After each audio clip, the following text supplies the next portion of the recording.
Iran के राष्ट्रपति की चॉपर दुर्घटना में हुई मौत से मध्य एशिया का तापमान बढ़ गया है। अब ये तो समय पर पता चलेगा कि इस मौत का प्रभाव कब और कितना पड़ेगा। लेकिन इब्राहिम रईसी की मौत के बाद एक चर्चा जो सबसे आम हो गई है कि इसकी मौत का असर कच्चे तेल पर कितना पड़ने वाला है। ईरान का अगला राष्ट्रपति कौन होगा और नए राष्ट्रपति का भारत के साथ संबंध कैसा रहेगा। फिलहाल ये सारे सवाल भविष्य के गर्भ में है। रईसी जब से ईरान के राष्ट्रपति बने थे वह भारत के साथ रिश्ते को लेकर काफी नर्म थे। सूत्रों की माने तो अली खामेनेई ईरान के राष्ट्रपति बनने की रेस में फिलहाल सबसे आगे हैं। रईसी को ईरान के सुप्रीम लीडर खामेनेई का उत्तराधिकारी माना जा रहा था। रईसी की छवि सख्त प्रशासक की थी। ईरान के बदलते राजनीतिक घटनाक्रम भारत के लिए बहुत मायने रखते हैं।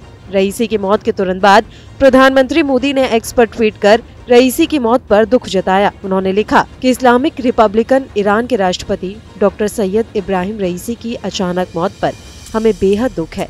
ईरान और भारत के बीच द्विपक्षीय संबंधों को मजबूत करने के लिए उनको याद किया जाएगा। उनके परिवार और ईरान के लोगों के साथ मेरी संवेदना है। ऐसे कठिन समय में भारत ईरान के साथ खड़ा है। भारत सरकार ने रईसी की मौत पर एक दिन के राष्ट्रीय शोक की घोषणा की है। इस दिन टीवी पर कोई भी मनोरंजन के कार्यक्रम नहीं दिखाए जाएंगे। एक दिन के लिए भारत का ध्वज झुका रहेगा। अब समझते हैं कि रईसी के आने के बाद ईरान और भारत के राजनयिक संबंधों पर कितना असर पड़ा था।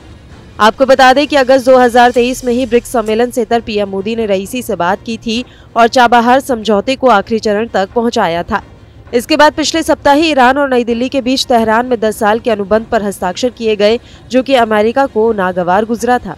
ऐसे कई मौके आए जब विदेश मंत्री एस जयशंकर ने ईरान के विदेश मंत्री अमीर हुसैन से फोन पर बात कर भारतीय नाविकों को नौसेना से छुड़वाया है। इस दुर्घटना में रईसी के साथ अमीर हुसैन की भी मौत हो गई है। भारत और ईरान के बीच पुराने व्यापारिक और राजनीतिक संबंध रहे हैं। हाल ही में 2023 में हुई चाबहार समझौते में भारत, ईरान, अफगानिस्तान और यूरेशिया के बीच संधि हुई थी। चाबहार के लिए हुए इस समझौते को भारत का चीन के बेल्ट एंड रोड इनिशिएटिव का जवाब माना जा रहा है। रईसी भारत के साथ अपने द्विपक्षीय संबंधों को मजबूत करने के लिए अगले माह भारत भी आ रहे थे। अब सवाल यह है कि ईरान की राजनीति में हो रही इस उथल-पुथल का असर भारत के साथ उसके संबंध और चाबहार समझौते पर कितना पड़ेगा।